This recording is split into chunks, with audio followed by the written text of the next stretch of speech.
बिस्मिल्लाहिर्रहमानिर्रहीम बाबुन्नज़्हि बादल वज़ू। असल में इस बाब का ताल्लुक़ भी क़त्अ वसाविस से है, क्योंकि ये वसवसे की बीमारी ऐसी बीमारी है जब ये एक मरतबा शुरू होती है फिर रुकने का नाम नहीं लेती, और फिर आदमी ऐसे दर्जे तक पहुंच जाता है कि बेचारा किसी चीज़ का नहीं रहता।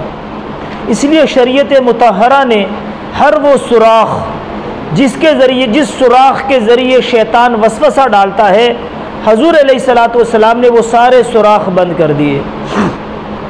अब देखो, जिन इलाक़ों में ये हमारे देहाती जो पहाड़ी इलाके हैं, उन इलाक़ों का रवाज कदरे बेहतर है।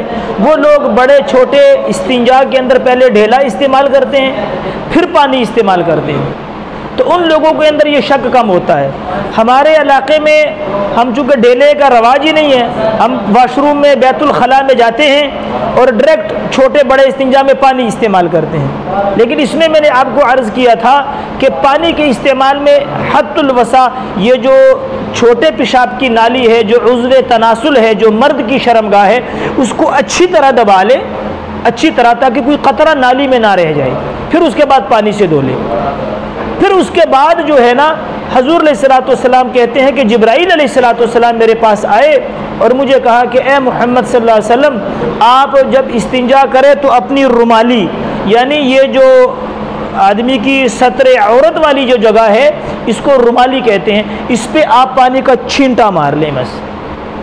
असल होता यह है कि आदमी इस्तिंजा कर लेता है, फिर वज़ू के दौरान कोई कतरा गिर जाता है, शर्मगाह वाली जगह पे कतरा गिर जाता है, या इस्तिंजा का पानी बचा होता है। जब वज़ू से आदमी उठता है तो शैतान कहता है वो पेशाब का कतरा निकल गया, हालांकि वो क्या होता है, वो इस्तिंजा के पानी का कतरा होता है या वज़ू के दौरान पानी गिर गया होता है। लेकिन शैतान क्या कहता है, तुझसे तो पेशाब का कतरा निकल गया।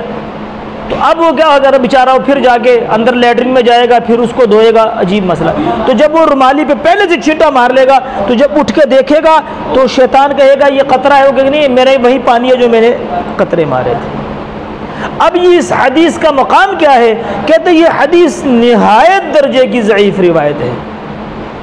क्यों कि हसन बिन अली हाशिमी मुनकिरुल हदीस है, और इसको इमाम बुखारी रहमतुल्लाह अलैह ने मुनकिरुल हदीस कहा है।